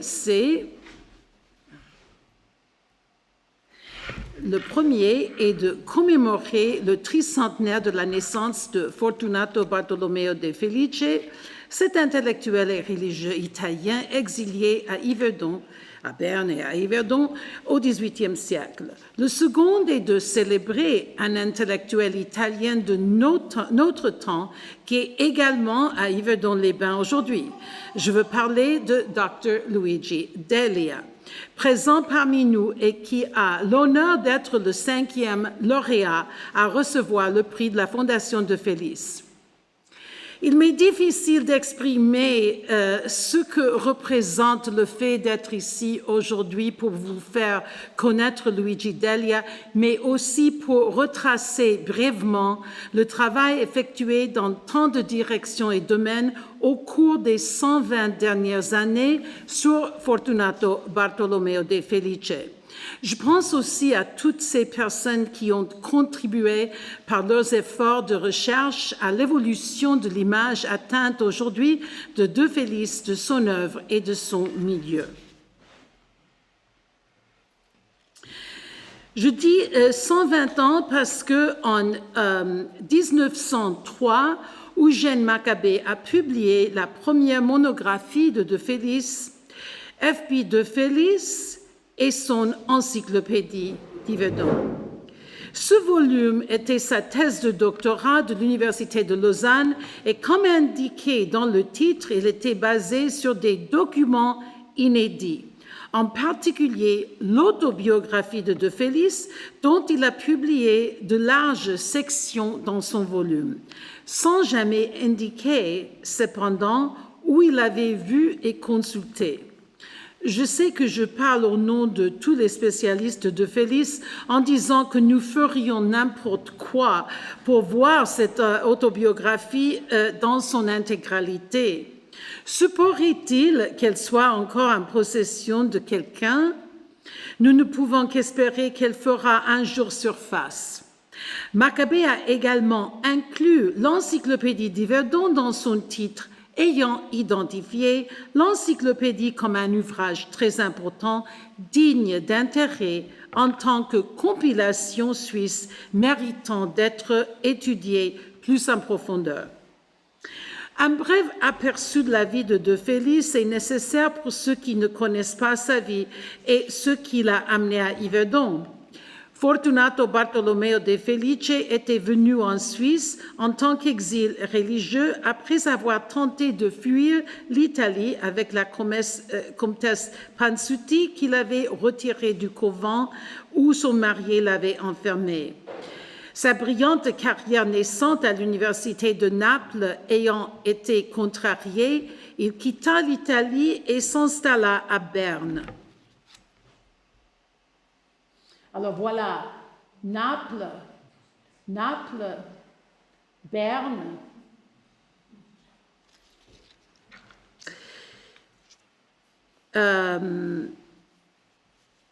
Oui. Alors, son érudition était très appréciée par les dirigeants désireux de rehausser le profil culturel de la ville de Berne et du canton. Peu après son arrivée à Berne, il devient journaliste. Il écrit ce qui suit à son ami et confident, l'anatomiste Giovanni Bianchi, qui l'a également aidé à s'enfuir. C'était écrit en italien, mais je l'ai traduit en français. On m'a cependant conseillé de rassembler les novelle letterarie d'Italie et de Florence, Venise, Rome, Modène, Naples, Cortona, etc., et de transcrire les meilleures choses de semaine en semaine ou de mois en mois, d'imprimer ici une ou plusieurs feuilles en latin afin qu'elles puissent être transmises à l'Allemagne, à la Hollande et à l'Angleterre, où elles sont le plus désirées mais inaccessibles à cause de la langue. Si cela se passe bien, j'entreprendrai alors le second projet, c'est-à-dire de transcrire les nouvelles littéraires d'Angleterre, d'Hollande, d'Allemagne, etc., et de les traduire en italien. Je les enverrai en Italie pour que Vostra Signoria soit au courant de tout. Et voilà ces deux périodiques, l'Estratto della letteratura europea et l'Excerptum.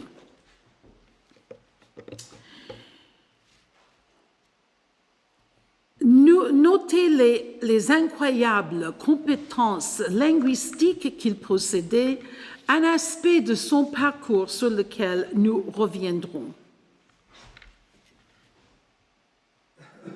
Alors voilà, ça c'est le premier numéro de l'Estratto avec cette illustration que je n'ai pas encore eu le temps de déchiffrer, mais très intéressant. Une des études les plus importantes viendra 40 ans après Maccabée, avec la publication en 1945 de la thèse de Jean-Pierre Perret, Les imprimeries d'Yverdon au XVIIe et XIXe siècle, réédité en 1981. L'ouvrage de Perret est d'une grande richesse car il documente minutieusement tous les volumes publiés par De Felice, mais aussi par ses prédécesseurs.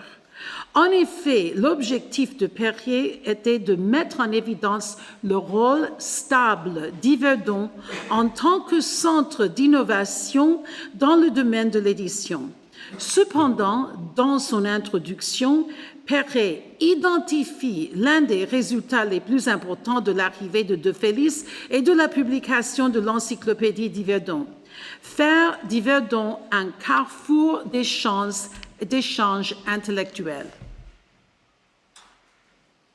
Et je cite, « La publication de l'encyclopédie entre 1770 et 1780 permit à l'élite intellectuelle de cette ville d'entrer en rapport suivi avec de nombreux savants et hommes de lettres, tels le grand Dallaire, Lalande, Deluc et Bernuy, intéressés à divers titres à l'œuvre de F.B. de Félix.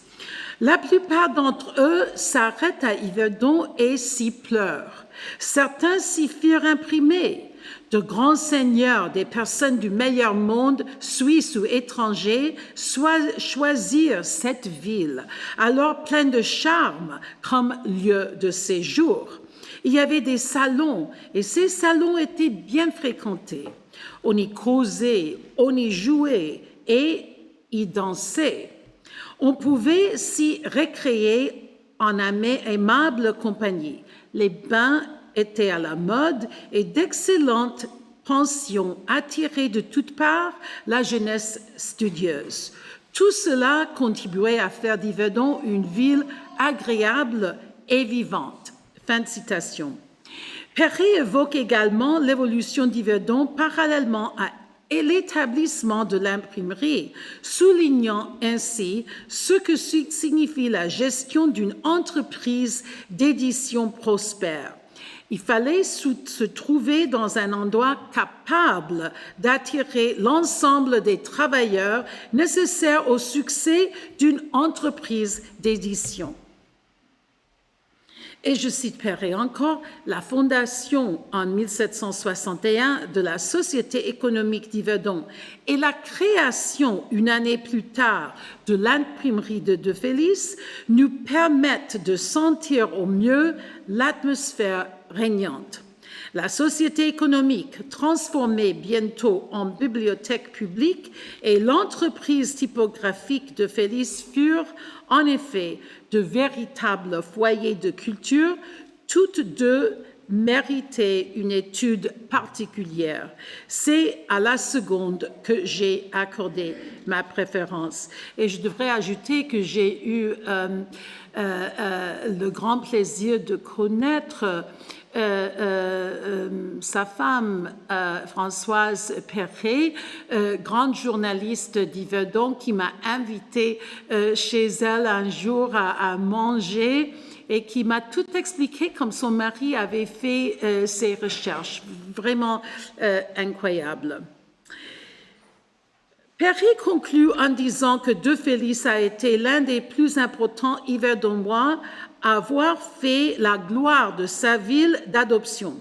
Notons aussi le nombre d'ouvrages qu'il a imprimés pour indiquer l'importance de sa place dans la République des lettres. 2 romans ont été écrits sur De Félix. Le roman de Suzanne Derrier, Un arbre de vie, en 1990, et plus récemment le roman de Corinne Desarçons, Le palais aux 37 378 fenêtres. Ces fenêtres représentent les pages de l'encyclopédie d'Yverdon. Le livre est sorti en 2021. Il y a aussi une pièce de théâtre écrite pour la célébration du Pays de Vaud en 2000. Il s'agissait d'une jeune étudiante américaine qui était venue à Yverdon pour parler avec De Félix. Le titre « Marilyn et le savant ». Je vous laisse imaginer qui aurait pu être Marilyn. J'ai été déçue que le dramaturge n'ait pas appelé Clorinda et le savant, mais je suppose que je ne pouvais pas rivaliser avec Marilyn Monroe.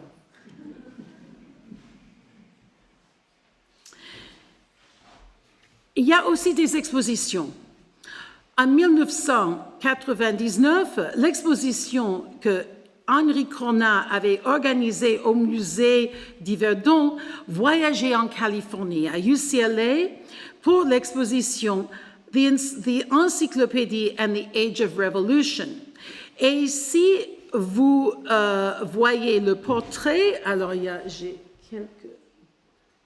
Alors, vous voyez, c'était organisé par moi, des professeurs à UCLA et puis Henri Cronat, président à cette époque-là, musée d'Yverdon en Suisse, n'est-ce pas? Et puis voilà le portrait de Félix en Californie. C'était un grand jour pour nous de la voir là-bas. Vous voyez aussi des tableaux, n'est-ce pas, d'Yverdon à l'époque. C'était vraiment l'exposition à la bibliothèque du CLA, c'était vraiment un grand événement. Et puis voilà, il y avait beaucoup de vitrines d'exposition. Et puis, il y a aussi, n'est-ce pas, l'exposition 2012, F.B. de Félix, un médiateur culturel dans l'Europe des Lumières. Et voilà, Christian de Félix et Alain Czarnowski ensemble. Et puis, il y avait le volume de 2005 avec les actes du colloque de Potsdam. Encyclopédie d'Yverdon et sa résonance européenne. Mais considérons maintenant les nombreuses approches de recherche qui ont contribué à l'intérêt croissant pour de Félix et son œuvre. Chaque année, je découvre de nouvelles études sur de Félix. Pas plus tard que le week-end dernier, j'ai partagé une session sur le périodique italien Il Café avec Pierre Musitelli. Voilà le café. Et nous avons tous deux parlé des aspects de l'œuvre de Felice qui étaient pertinents pour le périodique milanais.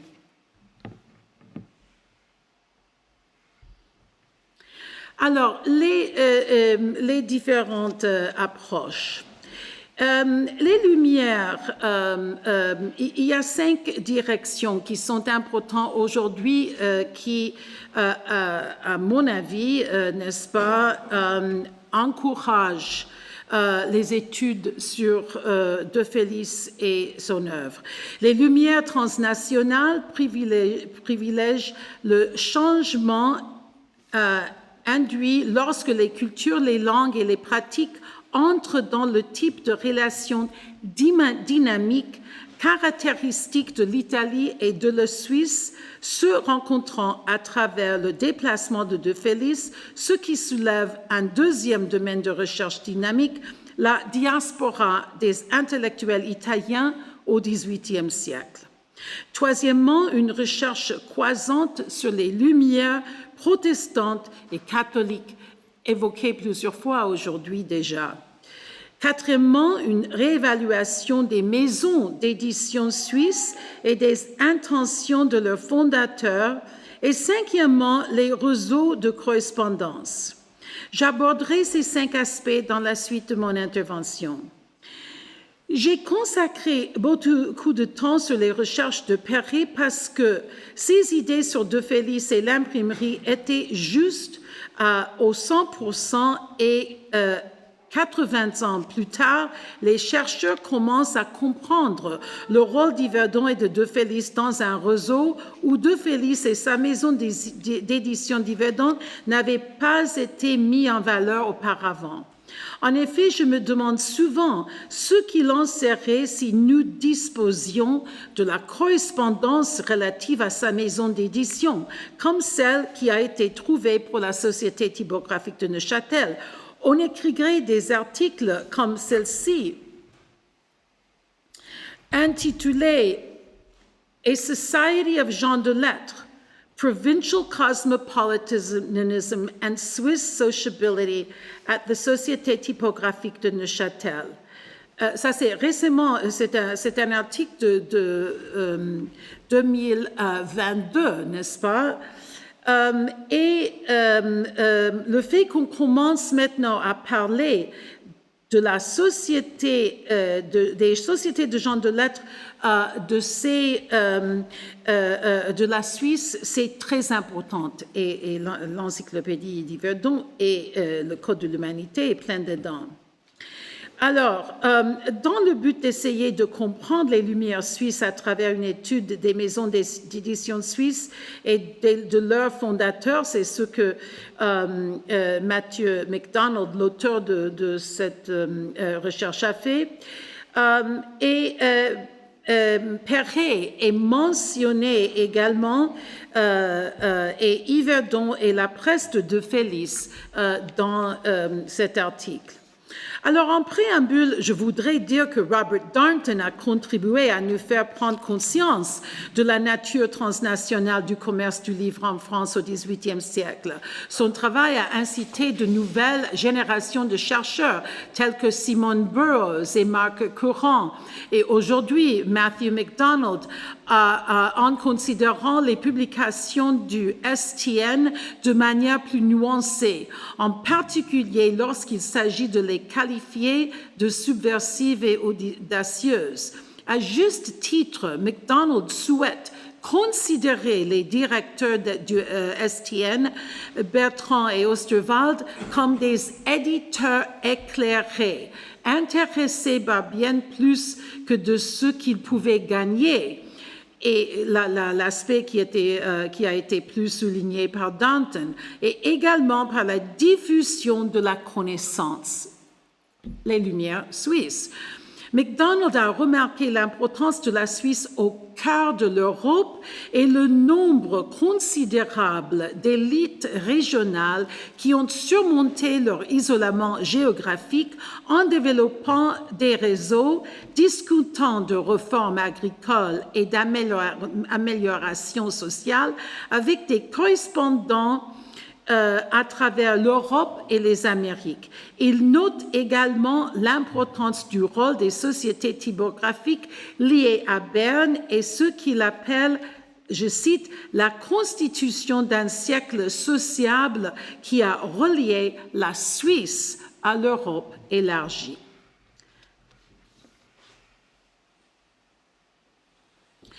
Il mentionne De Félix et la presse d'Yverdon et parle de, je cite, grands projets comme l'encyclopédie d'Yverdon qui ont coûté beaucoup d'argent et exigé un effort intellectuel important. En effet, c'est le cas. Et ce qui est remarquable, mais auquel on ne prête guère attention, c'est que l'encyclopédie d'Yverdon était une encyclopédie avec une société suisse de gens de lettres qui a publié plus que 75 000 articles que je connais trop bien ayant créé pour la base de données. Ah non, c'est pas, c'est c'est avant cette base de données. À bien des égards, nous sommes à l'aube des études sur De Félix et l'encyclopédie d'Yverdon, ce qui a été rendu possible grâce à la création du prix de la Fondation De Félix et de la Fondation De Félix, pour lesquels nous devons remercier la famille De Félix ici présente. Nous devons la remercier pour sa prévoyance. Il y a 30 années, lorsque j'ai reçu le premier prix en 2000. En reconnaissant ceux qui enquêteraient sur le rôle de Félix dans ses relations transnationales, en créant des études fondamentales qui pourraient servir de plateforme pour les recherches futures, les futures générations de chercheurs seraient en mesure d'approfondir et d'élargir encore la compréhension de la portée de son travail et de son entreprise. Mais avant d'évoquer les contributions de tous les lauréats du prix De Félix au fil des années, et plus particulièrement aujourd'hui de Luigi Delia, je tiens à rappeler ma propre arrivée à Yverdon-les-Bains en tant que titulaire d'une bourse du gouvernement suisse et Fulbright pour mener des recherches en Suisse pendant 2 ans. Lorsque je suis arrivée en Suisse, 3 familles m'ont accueillie à bras ouverts. Christian et Barbara de Félix et leurs enfants Bertrand, Bernard et Stéphanie, Madame Françoise Perret-Gentil, bibliothécaire à la bibliothèque de la ville d'Yverdon, son mari Gilles et leurs 2 filles Isabelle et Sylvaine, et Monsieur Henri Cornat et Madame Jacqueline Cornat, que vous voyez là. Avec toutes ces considérations, notre intérêt pour De Félix est devenu la base d'amitié durable. Grâce à nos relations avec l'Institut Benjamin Constant de l'Université de Lausanne et son directeur de l'époque, Étienne Hoffmann, nous avons pu organiser la première conférence sur De Félix à Yverdon et publier les actes. Avec l'éminent spécialiste de l'encyclopédie Jacques Proust, avec Jean-Daniel Cando de la Bibliothèque de Genève, Étienne et Anne Hoffmann de l'Institut Benjamin Constant, Madame Perrone, qui avait rédigé une thèse sur le strato de la letteratura europea, périodique de De Félix, sous la direction de Giuseppe Recuperati à l'Université de Turin, Patrice Thompson, professeur de français à l'Université de Neuchâtel, Alain Czernuski du Nil et bien sûr, M. Henri Cornat. Henri était infatigable défenseur de De Félix pour ses contributions à Yverdon. Il a organisé la première exposition sur De Félix ici à Yverdon et l'a amené à Los Angeles, comme nous avons vu. Lui-même imprimeur, il a toujours exercé ses activités quotidiennes avec un regard sur l'histoire. Il ne s'est jamais considéré, ni a jamais considéré son activité comme une profession isolée, mais plutôt comme une vocation, voire un métier dont les racines sont certainement très profondes à Yverdon-les-Bains. Et il était convaincu du rôle fondamental de Fortunato Bartolomeo de Felice dans cette histoire. Tout au long de sa vie, il a fait tout ce qui était en son pouvoir pour mettre en lumière les contributions et les réalisations de De Félix. De Félix pensait certainement la même chose de ses réalisations, mais aussi de la dette de reconnaissance qu'il avait vers sa ville d'adoption, Yverdon-les-Bains. C'est probablement lui qui a écrit l'article de l'encyclopédie d'Yverdon dans lequel il vantait les vertus de la ville en soulignant notamment sa longue et noble tradition d'édition. Permettez-moi de citer un passage de l'article Yverdon de son encyclopédie dont j'ai repris le titre de cette communication. Cette ville a été célèbre dans l'histoire littéraire par son imprimerie qui s'établit au commencement du XVIIe siècle. Elle publia sous le nom de Société calderesque helvétiale plusieurs ouvrages latins, grecs et français. Le grand ouvrage de Bauhain, Historia Planetarum, y parut. Au bout de quelque temps, cet établissement languit et tomba peu après. L'éditeur de cet ouvrage l'a rétabli avec plus d'éclat que jamais. La multitude d'excellents ouvrages sortis de ces presses rendront à jamais célèbre son nom et celui de la ville. Nous ne savons pas qui a écrit cet article et nous soupçonnons qu'il s'agit de De Félix lui-même.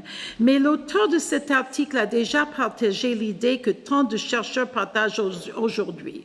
Le rôle et la place de De Félix, de sa maison d'édition et des œuvres qu'il a produites qui sont singuliers dans l'histoire du livre et de l'édition du XVIIIe siècle, mais aussi, comme nous le voyons enfin aujourd'hui, ils peuvent désormais être pleinement explorés et compris dans toute leur résonance grâce à la nouvelle approche historique qui considère les liens au-delà des frontières nationales et régionales, non pas comme des relations statiques et monolithiques, mais plutôt comme des relations dynamiques et évolutives grâce à la relation elle-même qui, par la diversité et le partage des perspectives, aboutit à la production de nouvelles connaissances et de nouveaux horizons.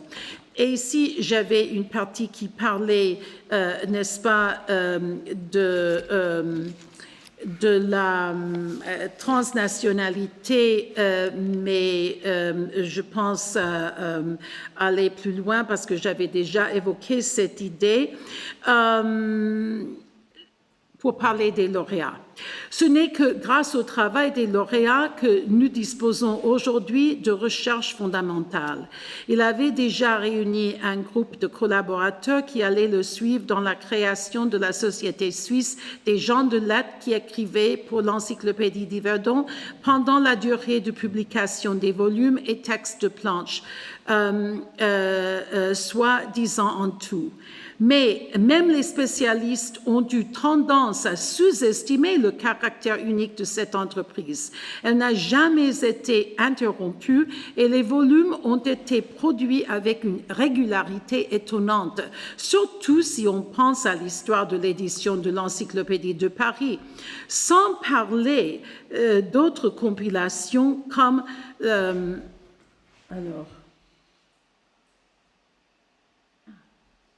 Ah non, il me manque une slide.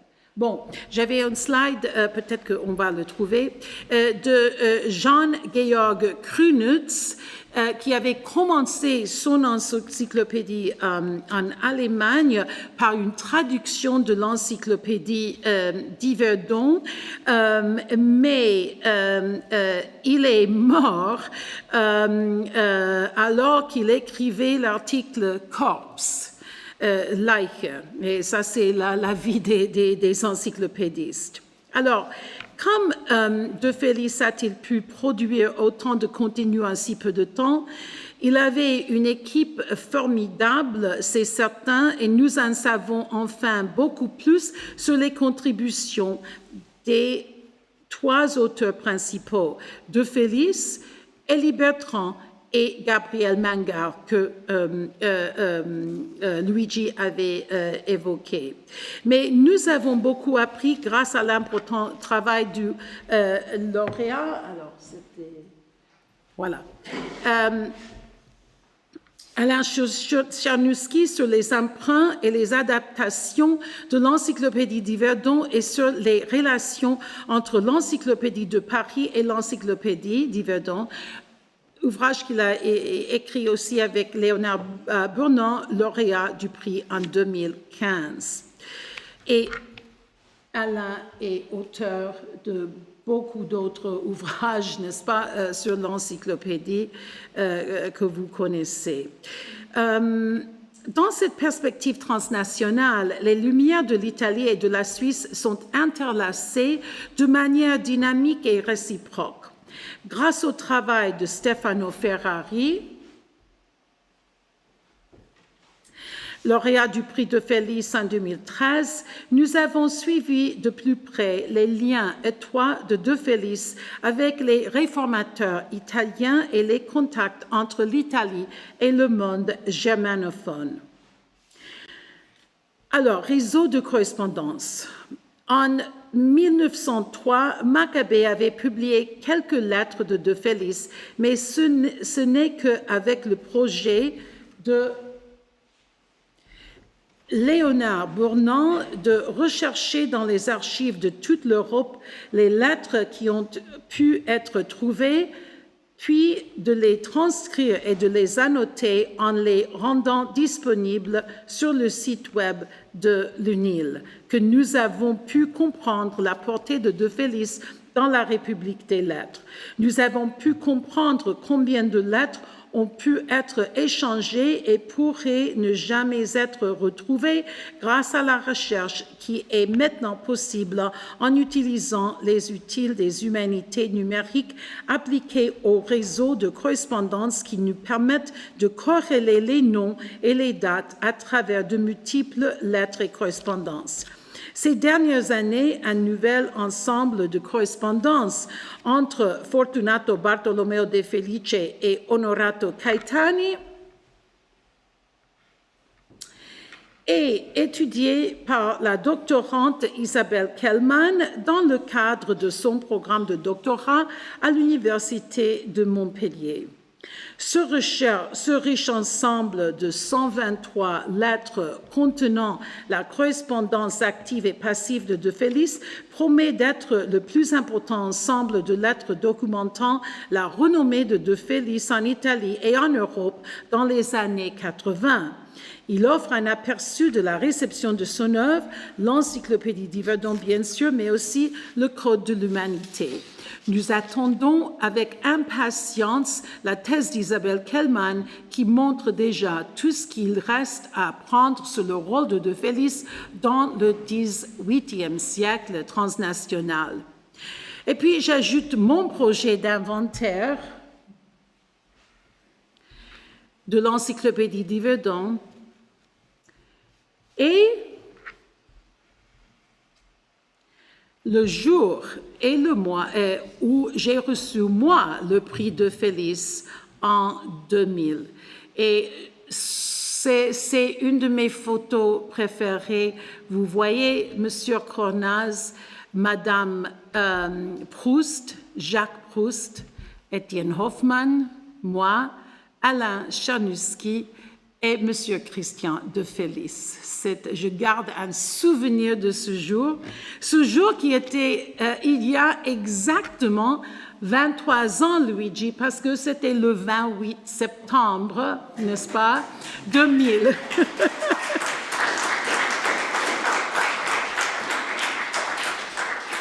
Mais passons maintenant à la raison principale pour laquelle nous sommes réunis ici.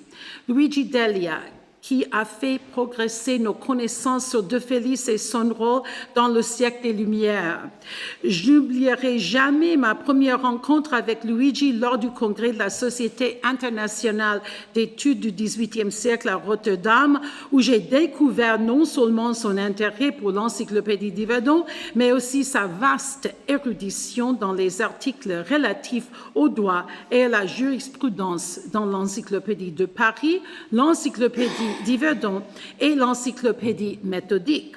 Sa capacité à disséquer et à expliquer scrupuleusement ce qui pourrait bien être la contribution la plus importante des compilations de De Felice à l'érudition du XVIIIe siècle est remarquable, car il a été en mesure de tracer l'évolution des idées sur le droit, la morale et le droit naturel, en identifiant comment, pour De Felice, elles se sont fusionnées en une vision primordiale qui allait finalement réaliser dans son intégralité dans son ouvrage en 13 volumes, le Code de l'humanité, ou la législation universelle, naturelle, civile et politique.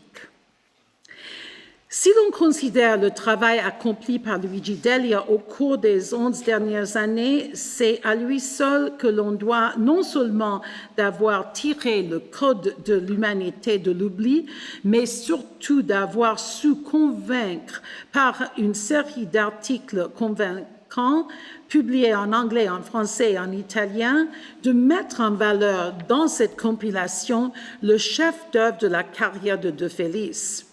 Lorsqu'on lit la correspondance de De Felice, ses annotations au principe du droit naturel de Burlamaqui, expert en droit naturel, ses centaines d'articles dans l'encyclopédie d'Yverdon sous les désignants de morale, droit naturel, droit politique et droit des gens, on conçoit l'engagement approfondi d'offrir à l'humanité une compilation ciblée et distillée qui pourrait guider la relation complexe et évolutive entre l'individu et l'État. Luigi Delia a étudié avec attention particulière la manière dont De Felice a mis à profit ses talents de compilateur pour produire le Code de l'humanité. Citant la lettre du 7 décembre 1770 adressée par De Felice à Albert von Haller, il saisit l'esprit qui guidait l'idée que De Felice se faisait de son rôle et de sa responsabilité envers l'humanité. Luigi l'a aussi évoqué, mais c'est pas mal de le réévoquer. Et je cite, « Les bons livres appartiennent non aux libraires, mais à l'humanité qui demande d'être éclairée et formée à la vertu. Les imprimeurs ou libraires ne sont pas les intermédiaires de cet ouvrage salutaire.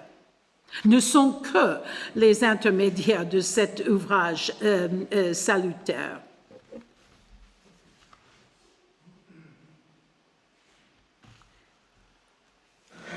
De Felice considérait son travail comme une vocation. Il éprouvait du mépris pour les journalistes, les encyclopédistes, les libraires et les éditeurs qui se contentaient de produire des textes sans se soucier du bien commun. C'est d'ailleurs lui qui a rédigé l'article « Journaliste » dans l'encyclopédie d'Yverdon, dans lequel il exprime ses idées même qu'il avait partagées avec Haller dans la lettre citée plus haut. Luigi Delia nous a permis à tous d'entrer plus profondément dans les rouages du projet de De Felice. Permettez-moi de citer l'érudition de Luigi pour évoquer le but de l'entreprise de De Felice. Et je cite Luigi. « De Felice cherche à fonder le droit dans la loi morale. Aussi la possibilité même du droit ne se conçoit-elle qu'en fonction des exigences morales. L'ordre moral qui impose des devoirs envers autrui et l'ordre juridique qui implique pour tous les hommes des obligations réciproques sont pour lui indissociables. » Fin de citation. En expliquant le sens de l'expression « Code de l'humanité », Luigi Delia explique que, et je cite, « De Felice joue sans doute sur la polysémie de la notion d'humanité, tantôt vertu, tantôt concept collectif de genre humain. Sous cet angle, la location « Code de l'humanité » désigne conjointement un recueil de règles dictées par la nature à tous les individus de l'humanité et un ensemble de règles naturelles concernant les relations entre les sociétés. Au demeurant, la préface témoigne de ce primat fondateur assigné à l'idéal de justice sur le fait du droit. » Fin de citation. Luigi, ton travail de la plus haute qualité scientifique a fait ce que toute recherche exceptionnelle devrait faire. Il révèle à la communauté, à l'humanité, les éléments d'un sujet jusqu'alors inédit ou opaque. Alors que la composante morale de l'œuvre de De Felice avait toujours été évidente en surface, jusqu'à ce que tu examines de manière systématique, quantitative et qualitative, voilà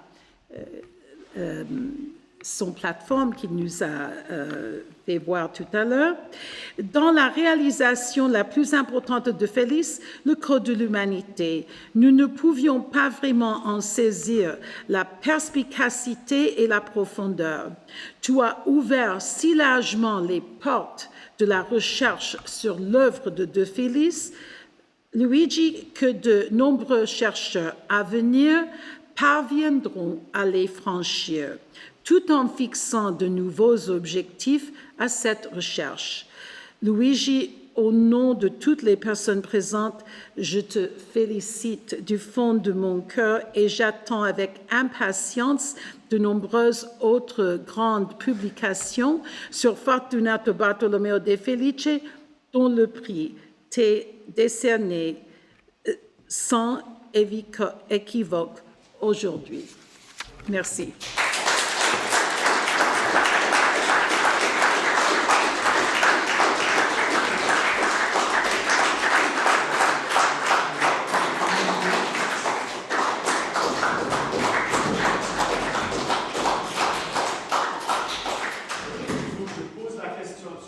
Est-ce qu'on a pour 2-3 questions? Est-ce que c'est déjà trop tard? Oui.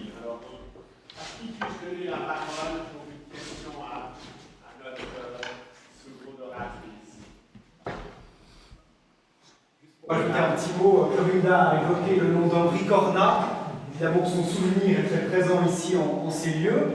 Et Henri Cornat disait souvent, parce qu'il a 3 filles, qu'il avait l'impression qu'il en avait une 4e qui vivait en Californie, et c'était évidemment Clorinda. Et ça illustre quelque chose d'important, c'est que Clorinda est un peu entrée dans la légende hivernoise, parce que nombreux sont ceux en terre vaudoise qui ont entendu parler de cette histoire incroyable de cette jeune américaine qui arrive ici et qui prouve à la terre entière que l'encyclopédie d'Yverdon n'est pas une contrefaçon de celle de Paris, mais une refonte complète et originale. Et je crois qu'on est toutes et tous convaincus, chère Clorinda, que la pièce de théâtre que tu as évoquée tout à l'heure devrait définitivement être rebaptisée Clorinda et le savant.